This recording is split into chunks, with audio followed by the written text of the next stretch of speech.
So we all just watched De'Aaron Fox morph into a sleeper agent for the New York Knicks, and he's currently getting clowned online for his questionable plays, to say the least.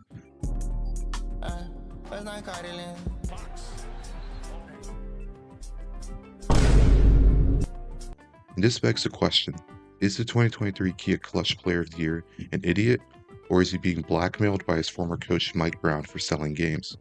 Or he could be rigging games for his Cal Sheet payout because his $200 million contract isn't enough to feed his family.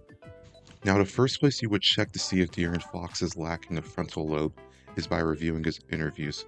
But after checking them out, I think they only make his case worse. Great play. Darren, usually a lot of the time in that situation where you took the layup, guys would try to run it out and get fouled. What made you think that you wanted to go for the layup instead of trying to get the foul? I just thought I would be able to outrun him. Wow! Wow! What have the last couple of days been like for you, kind of processing the attention, that scrutiny, the tough finish? I mean, it's not like people have my phone number and call me I don't watch those shows. It doesn't matter. It is what it is. It is what it is. It is what it is. And it's just basketball.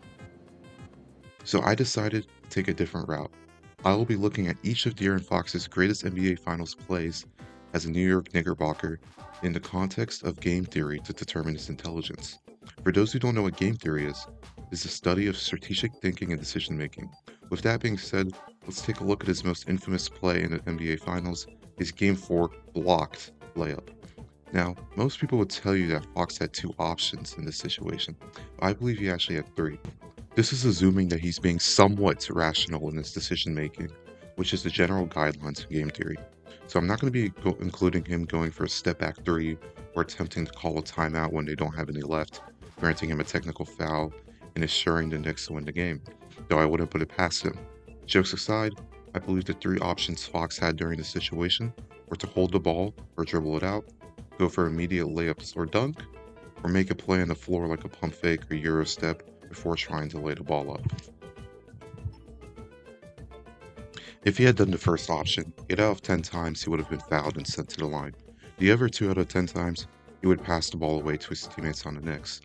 Now, Fox is a 75% three-throw shooter, so it's safe to assume he would have likely made at least one of them, and he has an over 50% chance to make both. Even if he only makes one, the Spurs are still in a pretty good position to win the game since Fox dribbled it out, which would have burned the clock substantially. Realistically, the most common scenario is that the Knicks get the ball back with 3 to 5 seconds left on the clock, down 2 points, and are unable to convert on offense, leaving the Spurs with a win. As I said, this isn't a guaranteed possibility if Fox held the ball, but I believe it's the most common outcome. Here are the general percentages I give for each possibility. Now, I'm going straight into the third option since Fox actually did the second option in game for some reason, so it'll be better for me to come back to it later. This is the option where Fox pump fakes OG or does some other move like a Euro step to get a layup. The way I see it is that if Fox was smart, intelligent, rational, and human, he would be thinking, okay, OG is sprinting behind me at full speed with the game on the line. Odds are, if I pump fake, he's going to go flying into the backboard and I'll get an easy layup.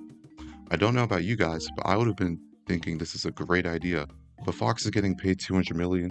Now I'm highly unemployed, so who knows. I'd say 50% of the time, Fox gets a layup, 40% of the time he gets fouled, and it's so clear that the refs have no choice but to call it, which would put us back in option 1 almost.